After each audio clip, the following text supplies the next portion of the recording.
नमस्कार. मी ॲडव्होकेट निलिमा चव्हाण जन अदालतच्या वतीने आपलं सर्वांचं स्वागत करते आणि आजचे आपले वक्ते माननीय ॲडव्होकेट श्री अरविंद आव्हाड सर यांचा थोडक्यात आपल्याला परिचय करून देते. आपल्या सर्वांना गुरुवर्य असलेले आव्हाड कुटुंबीय यांचे ॲडव्होकेट अरविंद आव्हाड सर हे सदस्य आहेत. जन्मतः सरांना कायद्याचे बाळकडू मिळालेले आहेत. त्यामुळे सरांचे शिक्षण पुणे युनिव्हर्सिटीमध्ये LLB झालेले आहे. तसेच उच्च शिक्षणासाठी सर परदेशात जाऊन UK मध्ये सरांनी आपले LLM चे शिक्षण पूर्ण अतिशय चांगल्या पद्धतीने आणि उत्तम क्रमांकाने LLM चे शिक्षण आपले पूर्ण केलेले आहे.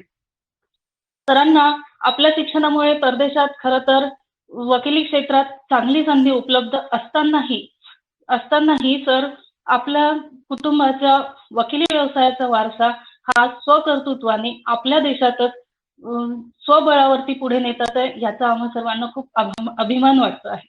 ज्ञानदानाचे कार्य सरांचे जे वारसा हक्काने आलेले आहे ते सर आज आपल्या सर्वांना देतात आहे. याबद्दल आम्ही तुमचे सर खूप कौतुक करतो आहे. आपल्या सर्वांना माहिती आहे की सर कायद्याचे उत्तम वक्ते आहेत. तसेच वेगवेगळ्या लॉ कॉलेजमध्ये आणि वेगवेगळ्या बार असोसिएशन मध्ये सर वेगवेगळ्या विषयावरती लेक्चर देत असतात. तसेच सर माननीय सुप्रीम कोर्टामध्ये त्यांनी बऱ्याच वर्षापासून प्रॅक्टिस करत वेगवेगळ्या क्षेत्रामध्ये प्रॅक्टिस करत आहेत. सरांनी आपल्या सर्वांच्या उपयोगासाठी आणि कायद्याचे नवीन येणाऱ्या पिढीला ज्ञान देण्यासाठी सरांनी वेगवेगळे पुस्तकं आपल्याला लिहिलेले आहेत आणि ते आपल्यासाठी उपलब्ध आहेत. सरांच्या इतर सर्व भाषांबरोबर सरांचे संस्कृत भाषेवरती पण प्रचंड अभ्यास आहे आणि प्रत्येक लेक्चर मधून आपल्याला सरांच्या संस्कृत भाषेचे ज्ञान आणि अभिमान आपल्याला दिसून येतो. अशा आपल्या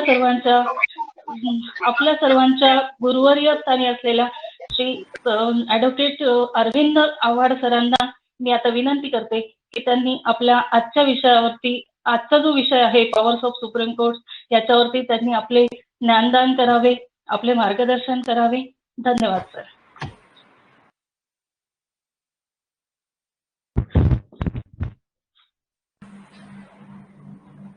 अरविंद सर.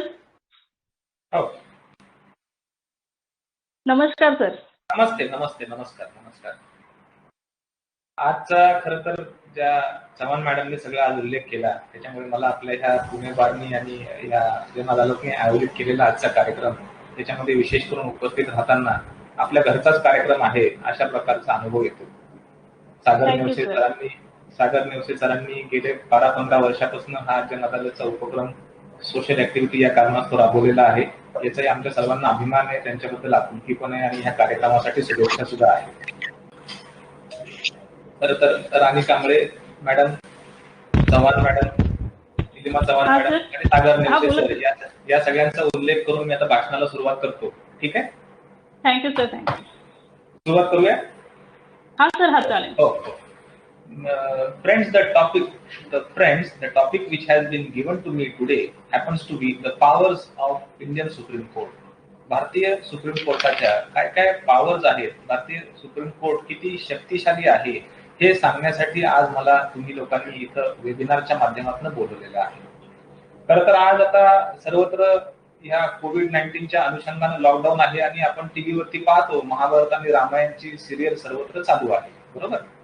तर आता रामायणातल्या सिरियलचाच एक उल्लेख घेऊन आपल्या भाषणाची आपण खरं सुरुवात करूया. आजचा आपल्या ह्या भाषणाचा आपण उल्लेख त्या सिरियलच्या माध्यमातून करूया. एक मैथिली शरण गुप्त नावाचे फार प्रसिद्ध उत्तरेतले कवी आहेत, उत्तर भारतातले. त्यांची एक फार चांगली कविता आहे, त्याचा मला आज इथे उल्लेख करावासा वाटतो, जो आपल्यासाठी रेलिव्हंट आहे असं माझं एक मत आहे. मैथिली शरण गुप्त असं सांगतात की राम, लक्ष्मण आणि सीता जेव्हा वनवासामध्ये असतात तेव्हा राम आणि सीता ह्या जेव्हा त्यांच्या कुटीमध्ये आराम करत असतात, त्या कुटीरमध्ये आराम करत असतात, तेव्हा लक्ष्मण हा त्यांना सतत धनुष्यबाण हातात धरून पहारा देत असतो. कवीने वर्णन असं केलंय, जाग रहा है कोण धनुर्धर. लक्ष्मणाला आपण बाजूला काढूयात, तिथं सुप्रीम कोर्टाला काही काय ठेवूयात. जाग रहा है कोण धनुर्धर जबकि भुवन भर सोता है. जाग रहा है कोण धनुर्धर म्हणजे सुप्रीम कोर्ट, जबकि भुवन भर सोता है. होगी कुसुमा योगीचा बना दृष्टिगत होता है. इस कुटिया में कौन असा धन है. इस कुटिया म्हणजे ह्या कॉन्स्टिट्यूशन मध्ये असं काय दडलंय जिसकी रक्षा में इसका तन है मन है जीवन है. तर कवी पुढे असं सांगतो, मृत्यु लोक मालिन्य मेटने स्वामी संग जो आई है, तीन लोक की लक्ष्मी ने आज ये कुटिया अपनाई है. या भारतामध्ये जे आलेलं मालिन्य होतं, जो साचलेला गाळ होता, हा खरं तर ह्या गाळ साफ करण्यासाठीच या राज्यघटनेची उत्पत्ती झाली होती. आणि राज्यघटनेचं रक्षण करण्यासाठी 24 तास डोळ्यामध्ये तेल घालून सुप्रीम कोर्ट तत्पर असतं, जसं लक्ष्मण रामायणामध्ये तत्पर होतात तसं. आणि मित्रांनो, आपण या गोष्टीचा कायमच आपल्या सर्वांच्या मनामध्ये अभिमान बाळगला पाहिजे की Indian supreme court happens to be the ultimate guardian of the fundamental rights of the citizen. म्हणूनच भारतीय राज्यघटना याचं संरक्षण करण्याची नैतिक जबाबदारी guardian of the constitution happens to be supreme court. या इतक्या नैतिकतापूर्ण ग्रंथाचं रक्षण करण्याची जबाबदारी सुद्धा इतक्या नैतिकतेपूर्वक एखाद्या संस्थेची असली पाहिजे हे घटनाकारांना माहिती होतं. आणि म्हणूनच ती नैतिकतापूर्ण जबाबदारी त्यांनी सुप्रीम कोर्टावरती सोपवलेली होती. असं गार्डियन ऑफ द कॉन्स्टिट्यूशन म्हणून सुप्रीम कोर्टाला संबोधलं जातं. मित्रांनो, आपल्याकडे लिखित स्वरूपाची राज्यघटना आहे. But in England they don't have a return constitution.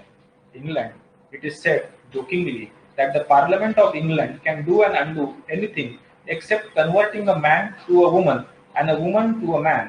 If a law is made in United Kingdoms to kill all the blue-eyed babies, it will be a valid law. इंग्लंडमध्ये लिखित स्वरूपाची राज्यघटना नाही. इंग्लंडचं पार्लमेंट सार्वभौमत आहे. इंग्लंडच्या पार्लमेंटनी जर अशा प्रकारचा कायदा केला की सगळ्या घाराडोळ्यांच्या मुलांची कत्तल करा, तो इंग्लंडमध्ये व्हॅलिड कायदा असेल. तिथं डॉक्ट्रिन ऑफ ज्युडिशियल रिव्ह्यू नाही. इंग्लंडचं पार्लमेंट इतकं ताकदवर आहे की फक्त स्त्रीला पुरुष आणि पुरुषाला स्त्री करू शकत नाही, त्याच्या व्यतिरिक्त इंग्लंडचं पार्लमेंट काहीही करू शकतं, असं उपरोधाने किंवा ज्योतिर्ली म्हटलं जातं. पण भारतामध्ये तशी परिस्थिती नाही. भारतामध्ये आपण अमेरिकन पद्धत म्हणजे कॉन्स्टिट्यूशनल पद्धत स्वीकारलेली आहे आणि अमेरिकेमध्ये लिखित स्वरूपाची राज्यघटना आहे. इंग्लंडमध्ये राज्यघटना नाही, अमेरिकेमध्ये लिखित स्वरूपाची राज्यघटना आहे. आणि लिखित स्वरूपाची राज्यघटना असण्याचा परिपाक हा असतो की आपोआपच ज्युडिशियल रिव्ह्यू डॉक्ट्रिनचा उदय होतो, जन्म होतो आणि ला संरक्षित करण्याची जबाबदारी शेवटी न्यायपालिकेवरती येऊन थांबते. That is called as doctrine of judicial review. हे आजच्या आपल्या खरं तर डिस्कशनचा महत्वाचा मुद्दा इथून सुरू होतो. मार्बरी वर्सेस मॅडिसनच्या केसमध्ये जस्टिस मार्शलनी तेव्हा सांगितलं होतं अमेरिकेमध्ये की जेव्हा जेव्हा लिखित राज्यघटना असेल त्याचं संरक्षण करण्याची ज्युडिशियल रिव्ह्यूची जबाबदारी ही त्या घटनेप्रमाणे कोर्टांची ज्युडिशरीची असेल. ही एक लँडमार्क आणि इंडेक्स केस आहे, Marbury versus Madison, justice Marshall, doctrine of judicial रिव्ह्यूचा उदय. मित्रांनो, एखाद्या आपण आईला जर प्रश्न विचारला की बाबा तुझ्या ह्या बालकांपैकी आवडतं बालक कोणतं, आईला स्वाभाविकपणे सगळे बालक जवळचे असतात, पण जास्त आपुलकी ही कमकुवत बालकाच्या प्रती असते. म्हणूनच आपल्या ह्या राज्यघटनेचे सुद्धा जास्त आपुलकी ही ज्युडिशरीच्या माध्यमातून ज्युडिशरीसाठी राखीव ठेवलेली आहे. जसं अमेरिकेचा एक ऑथर सांगतो की राज्यघटनेचा अर्थ म्हणजे राज्यघटना ही त्या पुस्तकातल्या शब्दांच्या मधनं त्याचा अर्थ सांगत नसते, तर कोर्टाने केलेल्या इंटरप्रिटेशनच्या द्वारे राज्यघटना बोलत असते. Indian constitution by mere words will convey no meaning. The real intent is conveyed by various judicial interpretations given to the articles of the constitution. जसं एखाद्या बालकाला आपण वहीच्या पानावरती आई हा शब्द लिहायला सांगितला तर 2.5 अक्षराचा शब्द, 2.5 अक्षराच्या मृत शब्दांच्या पलीकडे त्याला तसा अर्थ नाही. पण जर त्याला त्या शब्दांचा अर्थ विचारला तर त्याच्या आयुष्यातले काही किस्से, काही कहाण्या, त्याच्या आलेले काही अनुभव कमी पडतील. तसंच मित्रांनो, राज्यघटनेमध्ये असणारे हे जे 395 आर्टिकल्स आहेत ते मृत स्वरूपातले आहेत. यांचा खरा अर्थ ते वाचून कळत नाही. त्या आर्टिकल्स मध्ये जो न्यायदान करताना न्यायमूर्तींनी जीव ओतलेला आहे तेव्हा त्या मार्गातूनच यांचा खरं तर आपल्याला अर्थ कळू शकतो. म्हणूनच आज आपल्या चर्चेचा प्रथम विषय आहे की सुप्रीम कोर्टाने ह्या राज्यघटनेचं केलेलं विश्लेषण आणि सुप्रीम कोर्टाची कोणत्या प्रकारची पॉवर आहे हे विश्लेषण करताना. ज्ञानेश्वरांनी ज्ञानेश्वरी लिहिताना सुद्धा जेव्हा भगवद्गीतेचं इंटरप्रिटेशन ज्ञानेश्वरांनी ज्ञानेश्वरीमध्ये केलं तेव्हा ते भगवद्गीतेबद्दल असं म्हणतात की जो ग्रंथ कालमानाप्रमाणे स्वतःला बदलू शकतो, नवनवीन अर्थ प्रदान करू शकतो, तोच ग्रंथ चिरकाळ टिकतो. तसंच आपल्या इंडियन कॉन्स्टिट्यूशनचं मित्रांनो आहे. भारतीय राज्यघटना आर्टिकल 21 दोन मूर्त sentences, no person shall be deprived of right to life and personal liberty except in accordance with the procedure established by law. या दोन वाक्यांमधनं ह्या आर्टिकलची व्याप्ती कळत नाही. पण या दोन आर्टिकलच्या साठी सुप्रीम कोर्टाने कमीत कमी 2000 जजमेंट्स दिलेले आहेत.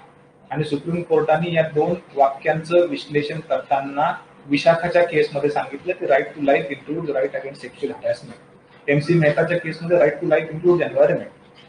हुसेन नारा खातूनच्या केसमध्ये right to life includes speedy justice. Ravikant पाटीलच्या केसमध्ये right to life includes dignity. अशा कितीतरी प्लेथोरा ऑफ केसेस आहेत की जिथं ह्या दोन वाक्यांचं विश्लेषण सुप्रीम कोर्टाने केसेसच्या माध्यमातून त्याला विस्तृत स्वरूप दिलेलं आहे. आणि सुप्रीम कोर्ट कायमच या राज्यघटनेला जिवंत ठेवतं. बदलत्या परिस्थितीप्रमाणे राज्यघटना स्वतःला बदलते आणि सुप्रीम कोर्ट आपल्या जजमेंटच्या द्वारे राज्यघटनेला बदलत जातं लोकांची गरज भागवण्यासाठी. मित्रांनो, तो दिवसही लांब नाही जेव्हा राईट टू ऍक्सेस इंटरनेट, आज आपण जेव्हा बघतो लॉकडाऊनच्या या काळामध्ये सर्व व्यवहार आपण इंटरनेटच्या माध्यमातून करतो. राईट टू ऍक्सेस इंटरनेट लवकरच फंडामेंटल राईट होईल याच्यामध्ये दुमत नाही. जशी जशी लोकांची गरज वाढते तसं तसं सुप्रीम कोर्ट या घटनेचं इंटरप्रिटेशन करतं आणि तसं तसं ह्या सुप्रीम कोर्ट ह्या घटनेची व्याप्ती वाढवतं. ही सुप्रीम कोर्टाची खासियत आहे आणि बदलण्याची राज्यघटनेची खासियत आहे. म्हणूनच ज्ञानेश्वरांनी जे सांगितलं की तो ग्रंथ चिरकाळ टिकतो, जो बदलतो तेच आपल्या सुप्रीम कोर्टाच्या बाबतीमध्ये खरं ठरतं आणि राज्यघटनेच्या बाबतीमध्ये खरं ठरतं. याच्यामध्ये दुमत नाही. बऱ्याच वेळा आपण वकील असताना आणि प्रॅक्टिस करताना किंवा एक जनरल नॉलेजची माहिती असणं सुद्धा आपल्याला गरजेचं आहे की आपण पाहतो की सुप्रीम कोर्ट राज्यघटनेचं विश्लेषण करताना अस्तित्वात नसलेली गोष्ट अस्तित्वामध्ये आणतात. मग सुप्रीम कोर्ट कायदा बनवतं तर कायदा डिक्लेअर करतं. म्हणजे whether Supreme Court makes the law or Supreme Court declares the law. We have seen in the case of Vishakha that right against sexual harassment of females, भारतामध्ये ह्या आपल्या महिला भगिनी ज्या काम करत असायच्या त्यांचा बचाव करण्यासाठी, शोषण थांबवण्यासाठी कोणत्याही प्रकारचा पार्लमेंटचा कायदा नव्हता. सुप्रीम कोर्टाला पार्लमेंटचं काम करून गाईडलाईन्स फ्रेम करून अशा प्रकारच्या गाईडलाईन्स भारतभर त्यांची व्याप्ती ठरवून द्यावी लागली आणि सगळ्यांचं संरक्षण करावं लागलं. आधुनिक बंधुत्वाची भूमिका सुप्रीम कोर्टाला या महिलांच्या बाबतीमध्ये स्वीकारावी लागली. सुप्रीम कोर्ट कायदा बनवतं का कायदा जाहीर करतं. जर मित्रांनो तुम्ही कधी दिल्लीला आलात तर दिल्लीचं सगळं पब्लिक ट्रान्सपोर्ट हे CNG वरती चालतं. Right to environment is right to life या MC मेहताच्या केसमध्ये पार्लमेंटचा कोणताही कायदा नसताना सुद्धा सुप्रीम कोर्टाने या सगळ्या पब्लिक ट्रान्सपोर्टला CNG वरती त्याची व्याप्ती करण्याचा निर्णय घेतला. मग आपल्याला असं मनामध्ये प्रश्न येऊ शकतो की सुप्रीम कोर्ट कायदा बनवतं का कायदा जाहीर करतं. असं म्हटलं जातं की 14 पिढ्यांचा उद्धार करण्यासाठी भगीरथाने पवित्र गंगा पृथ्वीवरती आणली. स्वर्गामध्ये वाहणारी गंगा भगीरथाने पृथ्वीवरती आणली आणि अपवित्रांना अशुद्धांना शुद्ध करण्यासाठी ही गंगा कटिबद्ध होती. पण कालांतराने लोकांच्या वाढत्या हव्यासापोटी आणि लोकांच्या वाढणारे हाव याच्या पोटी शेवटी इतरांना शुद्ध करणारी गंगा स्वतःच अशुद्ध होत गेली. मग प्रश्न होता की या आधुनिक भगीरथाची भूमिका आता कोणी वठवायची. आणि शेवटी मग सुप्रीम कोर्टाला कोणताही वॉटर प्रिव्हेन्शन लॉ नसताना सुद्धा गंगेचा बचाव करण्यासाठी, त्याचं परित्राण करण्यासाठी सुप्रीम कोर्टाला आधुनिक भगीरथाची भूमिका वठवावी लागली. पार्लमेंटचं काम सुप्रीम कोर्ट करतंय का असा प्रश्न आपल्या मनामध्ये येऊ शकतो. म्हणून वकील म्हणून आपल्या मनामध्ये कायम क्लॅरिटी हवी. Whether Supreme Court makes the law और Supreme Court declares the law. मित्रांनो, Supreme Court never makes the law, Supreme Court only declares the law. Sanskrit मधले सुभाषित आहे, ज्ञानेश्वरी मधलं वाक्य आहे की वार्षीय विनसागरू जले जैसा निरुपचारू. वार्षीय विनसागरू जले जैसा निरुपचारू.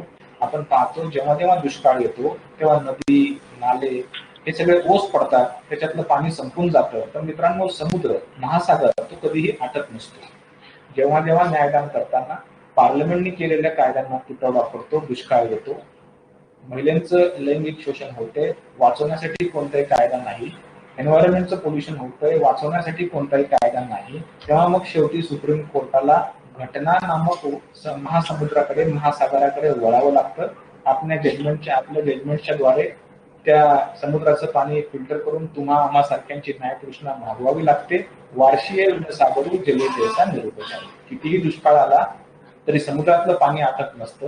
कायद्याचा, पार्लमेंटच्या कायद्यांचा कितीही तुटवडा पडला तरीही घटना नामक महासागराचा कधीही तुटवडा पडत नसतो, तिथे कधीही दुष्काळ येत नसतो, तो कायम समर्थ आहे आणि सुप्रीम कोर्ट त्याचा समर्थपणे उपयोग करून तुम्हा आम्हासारख्यांची न्यायकृष्णा थांबवतो. Supreme court does not make the law, Supreme Court declares the law. जेव्हा जेव्हा सुप्रीम कोर्टाला असं वाटलं की आपण या ज्युडिशियल ऍक्टिव्हिजमच्या नावाखाली कायदा बनवण्याची भूमिका करत आहोत, कायदा जाहीर करणं आणि कायदा बनवणं, सुप्रीम कोर्ट कायदा बनवत नाही, कायदा जाहीर करतो.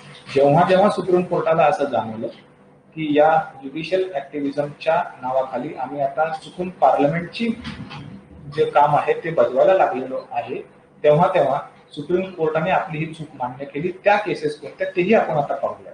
त्या केसेस मधली सगळ्यात पहिली केस म्हणजे Milind versus state of Maharashtra. मित्रांनो, ही केस फार इंटरेस्टिंग आहे. ह्या केसमध्ये ही महाराष्ट्रातली केस आहे, doctor Milind versus state of Maharashtra. केसचे फॅक्ट्स फार इंटरेस्टिंग आहे. मिलिंद नावाचा एक विदर्भातला नागपूर जवळचा एक नागरिक असतो. तो 12वीतला मुलगा असतो आणि त्याला डॉक्टर व्हायचं असतं. तेव्हा सीईटी वगैरे काही परीक्षा नसायच्या, 12वीच्या गुणांच्या वरती मेडिकलला ऍडमिशन मिळायचं. आणि या मिलिंदचं असं म्हणणं होतं, त्याने नागपूर हायकोर्टामध्ये पिटिशन टाकलं.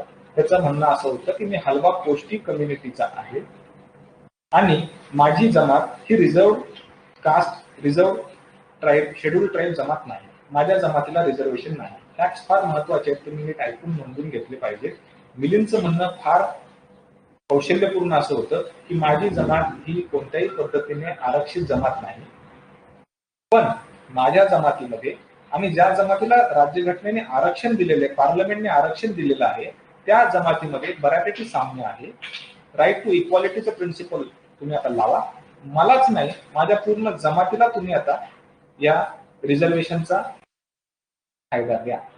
त्यांचं म्हणणं होतं की मी रिझर्व्ह कॅटेगरीतला नाही, माझी जमात रिझर्व्ह नाही, पण माझ्या जमातीच्या ज्या खानपान, ज्या म्हणजे फूड, वर्शिप आणि ज्या काही गोष्टींचा आढावा घेऊन आरक्षण दिलं जातं, त्या पद्धतीमध्ये, त्या सगळ्या गोष्टींमध्ये आणि ज्या कम्युनिटीला आरक्षण दिलेलं आहे त्याच्यामध्ये बऱ्यापैकी साम्य आहे. राईट टू इक्वालिटीचं प्रिन्सिपल लावा आणि मलाच नाही माझ्या पूर्ण जमातीला तुम्ही आरक्षित करा. आणि नागपूर हायकोर्टाने त्याचं ते पिटिशन मान्य केलं आणि फक्त मिलिंदलाच नाही, मिलिंदची पूर्ण जमातच नागपूर हायकोर्टाने आरक्षित करून टाकली. आणि हा मुद्दा नंतर 15 वर्षांनी शेवटी सुप्रीम कोर्टासमोर अल्टिमेटली निकाली निघाला. सुप्रीम कोर्टात पिटिशन राज्य सरकारने लगेच दाखल केलं, 15 वर्षांनी ते तिथे हिअरिंगला आलं. तोपर्यंत हा मिलिंद डॉक्टर मिलिंद झाला, डॉक्टरी करून तो आपला व्यवसाय व्यवस्थित चालू लागला, त्याला आरक्षणाचा फायदाही मिळाला. पण अल्टिमेटली 15 वर्षांनी सुप्रीम कोर्टासमोर असा प्रश्न आला की वेदर अ जज by way of judicial judgment can confer और deconfer benefit of reservation upon any community और upon any caste. Supreme Court किंवा हायकोर्ट आपल्या जजमेंटच्या द्वारे एखाद्या जमातीला आरक्षण किंवा अनारक्षण करण्याचं काम जजमेंटच्या द्वारे करू शकतं का, हे काम फक्त पार्लमेंटचं आहे? हा प्रश्न सुप्रीम कोर्टासमोर होता आणि सुप्रीम कोर्टाने तेव्हा आपली चूक मान्य केली आणि सुप्रीम कोर्टाने सांगितलं की हायकोर्ट चुकलेलं आहे. हायकोर्टाने अशा प्रकारचं आरक्षण आपल्या जजमेंटच्या द्वारे करता कामा नये, हे काम फक्त पार्लमेंटचं आहे आणि parliament by law and law alone can give reservation. Judge by judicial judgment cannot confer or deconfer reservation.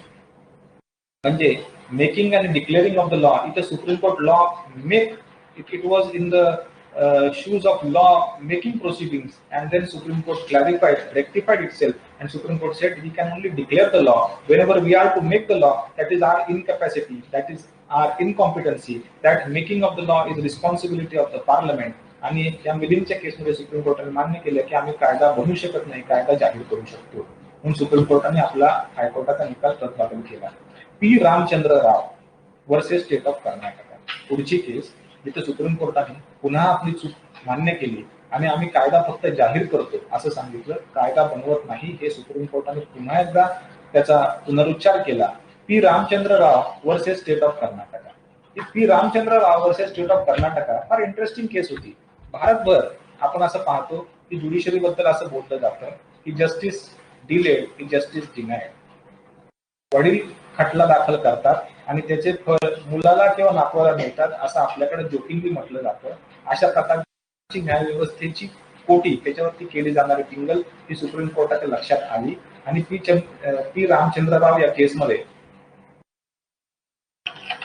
Supreme कोर्टाने काही गाईडलाईन्स फ्रेम केल्या आणि सुप्रीम कोर्टाने असं सांगितलं की ज्या कोणत्या क्रिमिनल केसेस इथं चार्ज फ्रेम झालेला आहे, चार्ज फ्रेम झालेला आहे, क्रिमिनल केस आहे, अक्युज्ड आहे, चार्ज फ्रेम झालाय, पण ट्रायल सुरू व्हायला अवकाश आहे आणि 2 वर्ष उलांडले तरी पण ट्रायल सुरू झालेली नाही.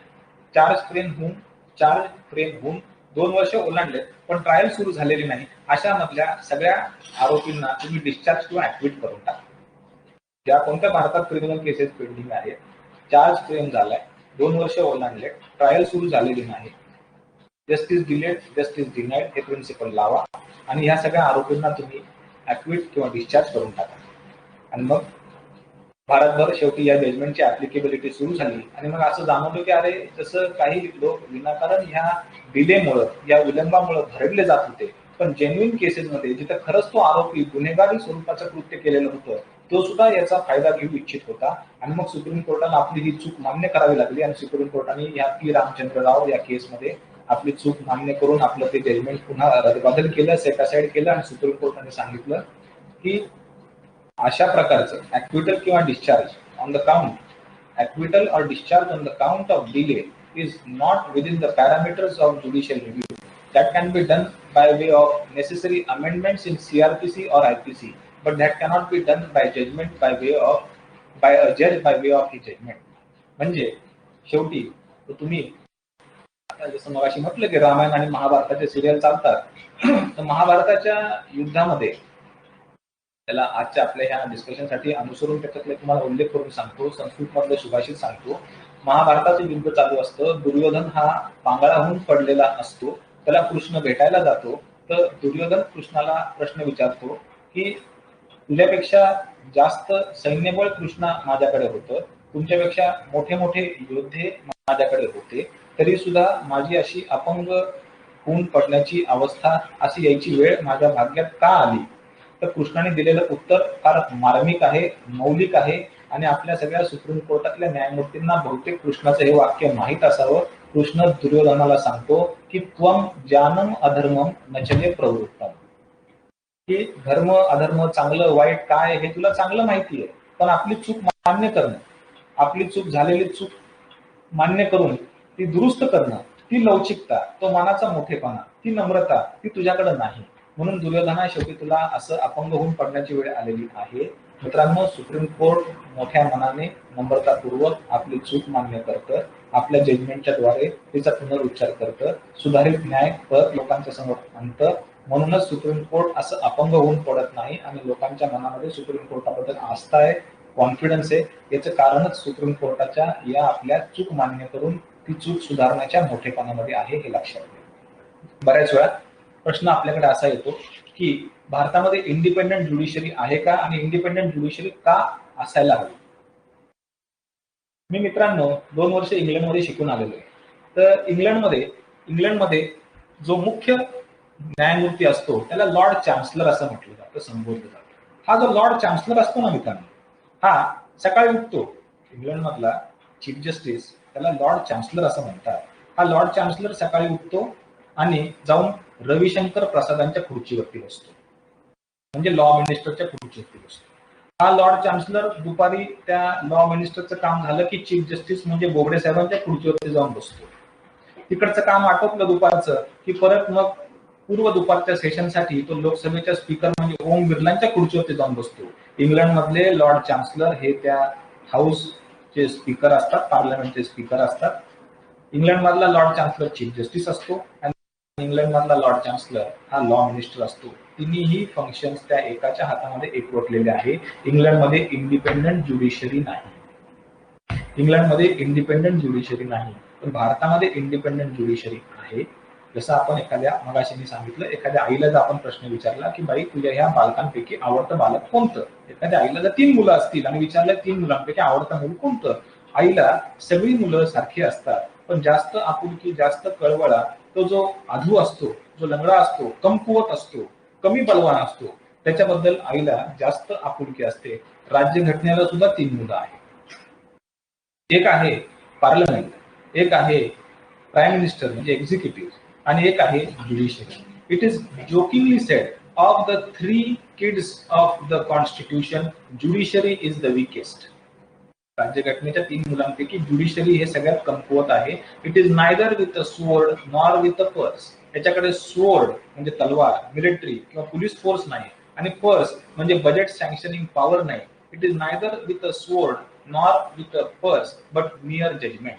म्हणजे या आपल्या ज्युडिशरीकडे जजमेंट पुकारण्याच्या व्यतिरिक्त अजून कोणतंही वेगळी पॉवर नाही.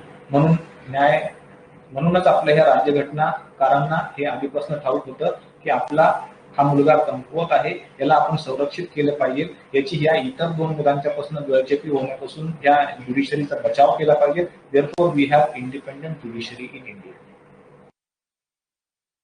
असं म्हटलं जातं. किंवा एक ह्या इंडिपेंडेंट ज्युडिशरीची भारतामध्ये का गरज आहे मित्रांनो, तुम्हाला सांगतो. त्यासाठी जो लँडमार्क केस जो आहे, लँडमार्क जजमेंट जे आहे ते आहे Keshav Singh, Keshav Singh versus state of Uttar Pradesh. या इंडिपेंडेंट ज्युडिशरी भारतामध्ये का गरजेची आहे त्याच्यासाठी सुप्रीम कोर्टातल्या 7 न्यायमूर्तींचं Keshav Singh versus state of Uttar Pradesh असे हे जजमेंट, हे लँडमार्क जजमेंट आहे. 1964 सालची ही केस आहे. या केसचे फॅक्ट्स फार नोंदून घेण्यासारखे आणि फार उत्कृष्ट अशा स्वरूपाचे आहेत की भारतीय लोकांच्या मनामध्ये या राजकीय लोकांच्या बद्दल जे पॉलिटिकल फॅनाटिझम असतं आणि आपण त्यांच्या या आविर्भावामध्ये जास्त जोमाने भरडले जातो आणि म्हणूनच या आपल्या पुढाऱ्यांच्या पासून ज्युडिशरीचा बचाव करायला हवा. त्या इंडिपेंडेंट ज्युडिशरीची संकल्पना या केशव सिंगच्या केसमध्ये 1964 साली आहे. केशव सिंग जसं आपण बघतो की आपल्या ज्युडिशरीचा कंटेम्प्ट असतो, होऊ शकतो, तसा लेजिस्लेटिव्ह असेंब्लीचा सुद्धा, पार्लमेंटचा सुद्धा कंटेम्प्ट होऊ शकतो, अवमान होऊ शकतो. तर उत्तर प्रदेशच्या विधानसभेचं असं म्हणणं होतं की केशव सिंग नावाच्या ह्या एका व्यक्तीने आमचा अवमान केलेला आहे, कंटेम्प्ट केलेला आहे, तुम्ही त्याला आता तिथनं अटक करा आणि युपीच्या तुरुंगामध्ये नेऊन डांबा. मग त्याला केशव सिंगला अटक करतात आणि तुरुंगामध्ये नेऊन शेवटी त्याला डांबतात. आणि मग हा केशव सिंग आपल्या वकिलामार्फत अलाहाबाद हायकोर्टामध्ये bail petition, habeas corpus petition मांडतो. आणि या पिटिशनच्या माध्यमातून 2 न्यायमूर्तींच्या समोर जेव्हा हे केस केशव सिंगची निकाली काढण्यासाठी येते, 2 न्यायमूर्ती त्याला बेल देऊन टाकतात. तर 2 न्यायमूर्तींनी बेल दिली, यामुळे तिथली विधानसभा अजून चौताळते, तिथला स्पीकर अजून रागवतो, नवीन फरमान काढतो की आता हा केशव सिंगच नाही, त्याच्या व्यतिरिक्त या केशव सिंगचा वकील ज्यांनी ते पिटिशन दाखल केलं आणि जे 2 न्यायमूर्ती ज्यांनी या पिटिशनवरती न्यायनिवाडा निकाल दिला, या चौघांना आता अटक करा आणि तुरुंगात नेऊन टाका.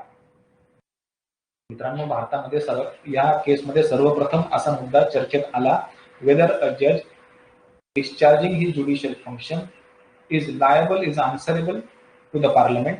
Whether in India judges are answerable for their judicial conduct to the parliament, whether in India we have independent judiciary or not. And friends, in this landmark judgment, unanimously by 7 judges, it was held, yes, in India we have independent judiciary. A judge for his judicial conduct is not answerable to the legislators, to the parliament or to the local parliamentary body of the state. Judges in India are independent, they are not answerable, their conduct shall also not be part of discussion in the parliament. That happened to be this landmark case.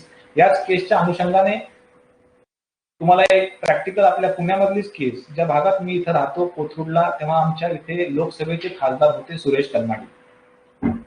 या सुरेश कलमाडींना काही वर्षांपूर्वी Commonwealth घोटाळा, त्याच्यामध्ये दिल्लीच्या तिहार तुरुंगामध्ये जावं लागलं होतं आणि कलमाडींना ही तिहारची वारी करावी लागली होती, यात्रा करावी लागली होती. कॉमनवेल्थ मध्ये पैशांचा अपव्यय झालाय असं त्यांचं म्हणणं होतं. जेलमध्ये असताना अनेक प्रकारचे बेल ऍप्लिकेशन त्यांनी मांडले, पण सगळे बेल ऍप्लिकेशन फेटाळण्यात आले आणि मग त्यांनी एक अनोखं पिटिशन त्या दिल्ली हायकोर्टामध्ये मांडलं होतं.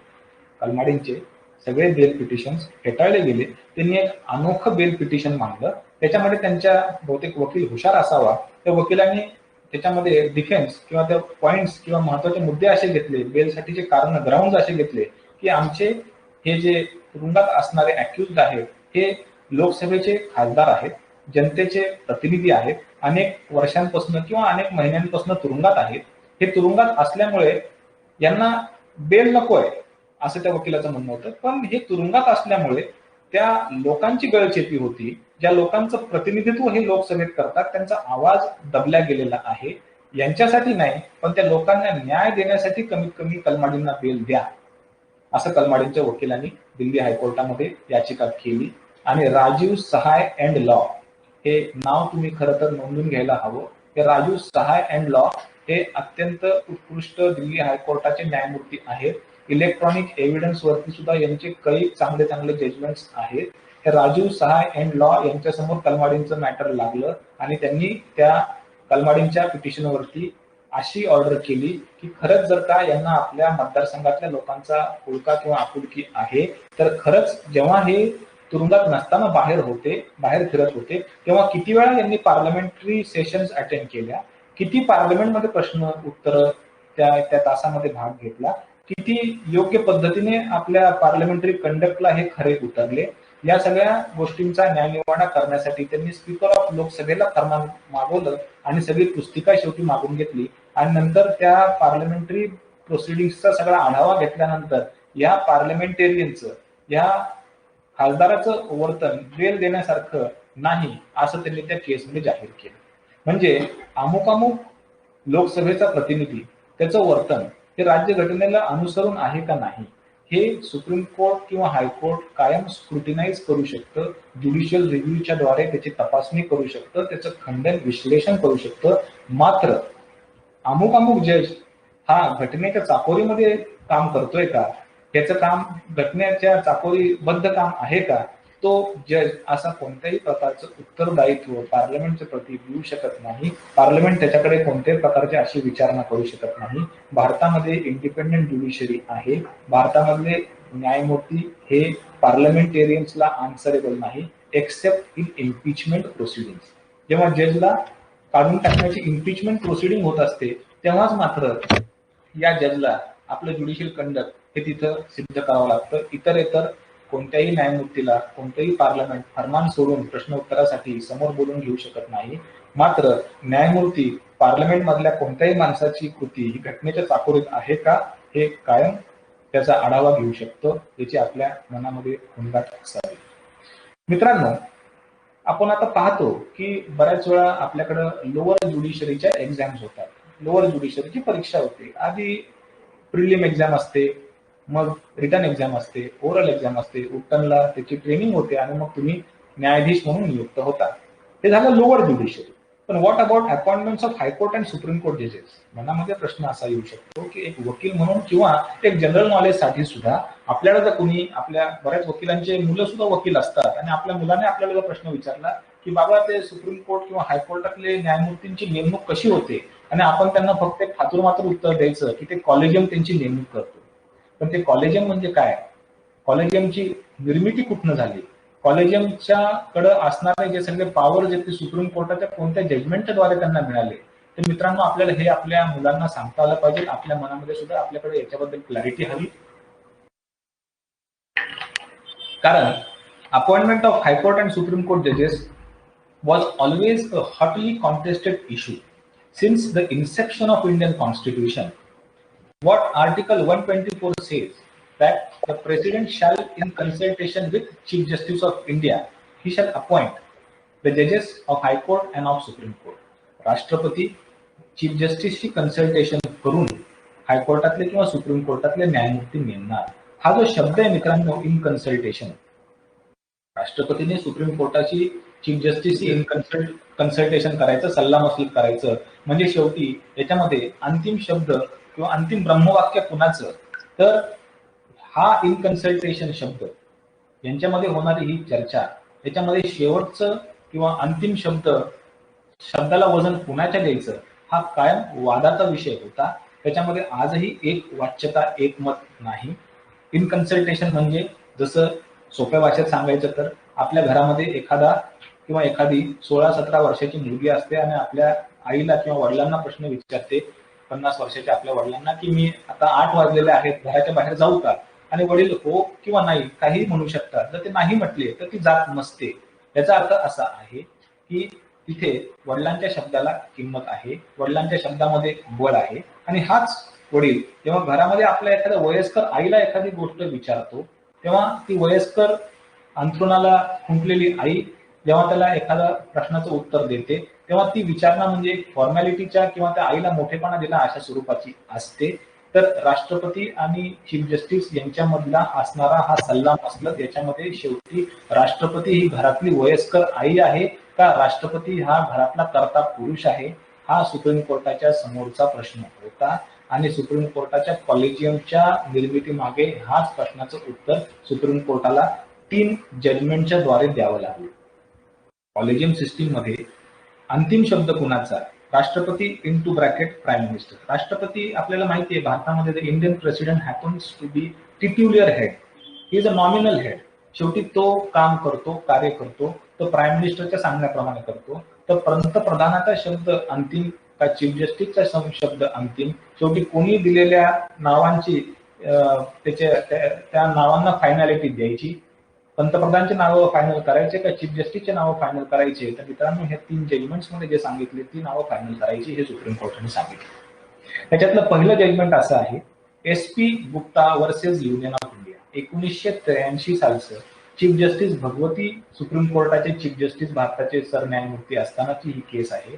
तिथं सुप्रीम कोर्टाचं म्हणणं असं होतं की the consultation between the president and the prime minister, the veto or the final authority is with the president or with the prime minister and consultation with the chief justice is only formality. राष्ट्रपती आणि chief justice यांच्या consultation मध्ये chief जस्टिसच्या म्हणण्याला महत्व नाही. जे राष्ट्रपती into bracket पंतप्रधान सांगेल ती नावं फायनल करायची, असं SP गुप्तामध्ये भगवतींनी सांगितलं. 10 वर्षापर्यंत हे judgement it was holding the field. For 10 years, the judgment was holding the field, and it was found that many political interferences were made in appointing Supreme Court and High Court judges. अनेक प्रकारचे political इंटरफरन्सेस सुरू व्हायला लागले आणि मग supreme कोर्टाला आपली ही चूक शेवटी सुधारावी लागली की अरे पंतप्रधानांनी सांगितलेली नावं आपण फायनल करायला लागू तर होऊ शकतं की कमकुवत लोक सुद्धा या ज्युडिशरीमध्ये त्यांचा पायपोस वाढेल, त्यांना आताच पायबंद करायला हवं. म्हणून शेवटी सुप्रीम कोर्टाला हे SP गुप्ताचं जजमेंट सेट असाइड ओव्हररूल करावं लागलं. 10 वर्षांनी second judgement supreme court advocate on record judgement 1993. आणि ह्या supreme court advocate on record 1993 मध्ये सुप्रीम कोर्टाने पंतप्रधानाची पूर्ण पॉवर काढून घेतली, राष्ट्रपतीची पॉवर काढून घेतली आणि 124 मधलं जे राष्ट्रपती आणि चीफ जस्टिस मधलं कन्सल्टेशन आहे त्याच्यामध्ये अंतिम ब्रह्मवाक्य हे चीफ जस्टिसचं असतं. अंतिम शब्द हा चीफ जस्टिसचा मानला जातो. चीफ जस्टिस ज्या लोकांची नावं सांगतो, जी जाहीर करतो, तीच लोक भारतामध्ये आज मित्रांनो सुप्रीम कोर्ट किंवा हायकोर्ट जजेस होऊ शकतात, असं या केसमध्ये सांगण्यात आलं. आता काय झालं तर SP गुप्तामध्ये पूर्ण अधिकार हा पंतप्रधानाच्याकडे होता आणि सुप्रीम कोर्ट ऍडव्होकेट्स ऑन रेकॉर्डच्या केसमध्ये 93 साली पूर्ण अधिकार हा शेवटी चीफ जस्टिसकडे एकट्याकडे आला. दोन्ही केसेसमध्ये there was concentration of power. त्या 2 जजमेंट्स मध्ये there was concentration of power. आणि Lord Acton concentration of power बद्दल फार छान सांगतात की power corrupts and absolute power bears the tendency to corrupt absolutely. सत्तेचा एक मूलभूत गुणधर्म मित्रांनो असा आहे की सत्ता ज्याच्या हातामध्ये येते त्याला वेळ लावते, ती त्याला त्याचा गैरवापर अपव्यय करण्यासाठी भाग पाडते. हा सत्तेचा एक मूलभूत गुणधर्म आहे असं लॉर्ड ऍक्टन सांगतो. इथं सुद्धा सत्ता इथं चीफ जस्टिसकडे आणि इथं प्राईम मिनिस्टरकडे असे या 2 जजमेंट्समध्ये एकवटलेली होती. सत्तेचं विकेंद्रीकरण किंवा सत्तेचं डिसेंट्रलायझेशन करण्याची गरज पडली. त्याच्यामुळेच आपण जर पाहिलं की भारतीय लोकांची मानसिकता, विवेकानंद आणि गौतम बुद्ध असं सांगतात की we Indians have a mentality we go by neither to extremes. आपण कोणतेही 2 एक्स्ट्रीम्स कडे जात नाही, आपण सुवर्ण मध्य मार्ग स्वीकारणारे लोक आहोत असं गौतम बुद्ध आणि विवेकानंद सांगतात. तुम्ही जर पाहिलं जोकिंगली असं म्हटलं जातं की द इंडियन राष्ट्रपती Bhavan, India's Rashtrapati Bhavan is between the White House and the 10 Downing Street, White House of America and 10 Downing Streets of England. आपलं राष्ट्रपती भवन या दोघांच्या मध्ये आहे, अमेरिकेच्या आणि इंग्लंडच्या मध्ये आहे. आपल्याकडे ना कॅपिटलिस्ट सिस्टीम आहे ना आपल्याकडे सोशलिस्ट सिस्टीम आहे, आपल्याकडे मिक्स्ड इकॉनॉमी. आपल्याकडे युनिटरी गव्हर्नमेंट पण नाही, फेडरल गव्हर्नमेंट पण नाही, आपल्याकडे क्वासी फेडरल गव्हर्नमेंट आहे.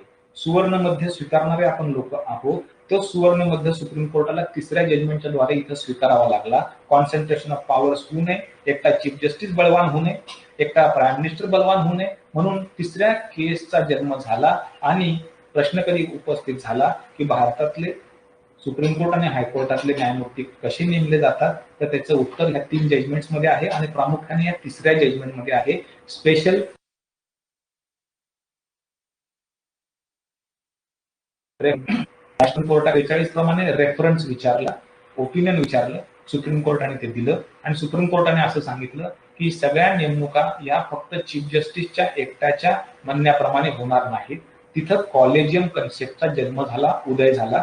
Chief justice along with 4 senior members of supreme Court is collegium. Chief justice shall not act alone. He acts in consonance, he acts in collaboration, he acts in continuity with all the first 4 आणि including the chief justice. असे प्रमुख 5 न्यायमूर्ती हे collegium आहे. एक मताने, एक वाच्यतेने हे ज्या नावांचा पुकार करतात त्या नावांनाच आज भारतामध्ये चीफ जस्टिसच्या आणि या कॉलेजियमच्या सांगण्याप्रमाणे हायकोर्ट किंवा सुप्रीम कोर्ट जज म्हणून नेमलं जातं. एकट्या चीफ जस्टिसच्या सांगण्याप्रमाणे नेमणुका होत नाहीत, कॉलेजियम सिस्टीमच्या प्रमाणे नेमणुका होतात आणि स्पेशल रेफरन्स ऑफ 1998 हे त्याच्या मधलं उत्तर आहे, हे लक्षात घ्या. का सुप्रीम कोर्टाला कॉलेजियम सिस्टीम निर्माण करण्याची गरज पडली आणि appointment of high court and supreme court why it was needed to be secure from executive. तर मित्रांनो, माझं आता जर लेक्चर संपलं तर तुम्ही एक नाव लिहून घ्या, कागद पेन असेल जवळ ते एक नाव लिहून घ्या. बेहरुल इस्लाम. बेहरुल इस्लाम हे नाव तुम्ही गुगलला टाकून बघा. आसाम मधले हे बेहरुल इस्लाम होते. हे लोकसभेच्या इलेक्शनला उभे राहिले, तिथं पडले, त्यांना राज्यसभेवरती घेण्यात आलं. राज्यसभेवरती या बेहरुल इस्लामला घेण्यात आल्यानंतर त्यांना राज्यसभेची जी 6 वर्षाची टर्म पूर्ण व्हायच्या आतच त्यांनी राजीनामा दिला. त्यांना आसामच्या हायकोर्टाचं न्यायमूर्ती करण्यात आलं. आसामच्या हायकोर्टाचे ते न्यायमूर्ती झाले, 62व्या वर्षी रिटायर झाले, सुप्रीम कोर्टापर्यंत काय जाऊ शकले नाही. मग रिटायर झाल्यानंतर पुन्हा यांनी लोकसभेची इलेक्शन कॉन्टेस्ट केली, ते पडले आणि पडल्यानंतर त्यांना सुप्रीम कोर्टामध्ये डायरेक्टली एलिव्हेट करण्यात आलं. सुप्रीम कोर्टात डायरेक्टली एलिव्हेट करण्यात आलं. सुप्रीम कोर्टाची 65 वर्षाची आपली मुदत, वयाची मुदत संपायच्या आत पुन्हा यांनी राजीनामा दिला आणि लोकसभेची इलेक्शन पुन्हा कॉन्टेस्ट केली.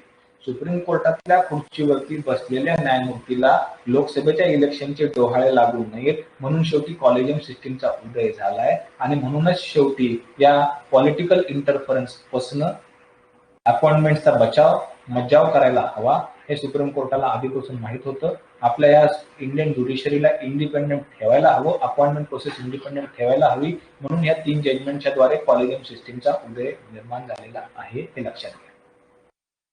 बऱ्याच वेळा मित्रांनो आपण असं पाहतो, आता पुढचा मुद्दा आपण घेऊ. बऱ्याच वेळा आपण असं पाहतो की राज्यघटना वाचताना आंबेडकरांना प्रश्न विचारला होता की बाबासाहेब, या राज्यघटनेमधला तुमचा सगळ्यात जिव्हाळ्याचा आवडता आर्टिकल कोणता? तर बाबासाहेब आंबेडकरांनी फार छान उत्तर दिलं. याच्यातला आर्टिकल 32 जो माझ्या भारतातल्या सामान्य नागरिकाला सुद्धा दिल्ली इथे भगवानदास रोडवरती यमुनेच्या तीरावरती असलेल्या सुप्रीम कोर्टात जाण्याचा आणि त्या सुप्रीम कोर्टाच्या दारामध्ये असलेली न्यायाची घंटा वाजवण्याचा अधिकार देतो. तो आर्टिकल 32 हा मला प्राणापेक्षा आणि ह्या राज्यघटनेतला सगळ्यातला जिव्हाळ्याचा आर्टिकल आहे. याच्यामुळेच भारतीय लोकांना, न्यायापासून वंचित असणाऱ्या लोकांना, राज्यघटनेला बोलतं करणाऱ्या सुप्रीम कोर्टाकडे आपला ठाव ठिकाणा शोधण्यासाठी या लोकांना जाण्याचा मार्ग म्हणजे आर्टिकल 32 असं आंबेडकर म्हणतात. माझ्या जिव्हाळ्याचा आर्टिकल सुप्रीम कोर्टाचा article 32 is the writ jurisdiction of supreme. मित्रांनो, तसंच हायकोर्टाकडे 226 हे रिट ज्युरिस्डिक्शन आहे. तर कॉन्स्टिट्यूशन प्रमाणे सुप्रीम कोर्टचं 32 आणि कॉन्स्टिट्यूशन प्रमाणे हायकोर्टाचं 226. दिस आर द रिट ज्युरिस्डिक्शन. प्रश्न मनामध्ये असा येऊ शकतो की सुप्रीम कोर्ट आणि हायकोर्टामधलं रिलेशन कोणत्या स्वरूपाचं आहे, या दोन्ही रिट ज्युरिस्डिक्शन्स मधला संबंध कोणत्या स्वरूपाचा आहे, आणि आपल्याला प्रश्न असा येऊ शकतो की 32 आणि 226 मधलं रिलेशन कोणत्या स्वरूपाचं आहे. त्याच्यासाठी फार लँडमार्क इंडेक्स आणि नोंदवण्यासारखं जजमेंट आहे. ते म्हणजे Naresh Mirajkar versus state of Maharashtra. Justice Tarkunde Mumbai हायकोर्टाचे न्यायमूर्ती असताना 1975 साली नरेश मिरजकरचं जजमेंट त्यांनी दिलं.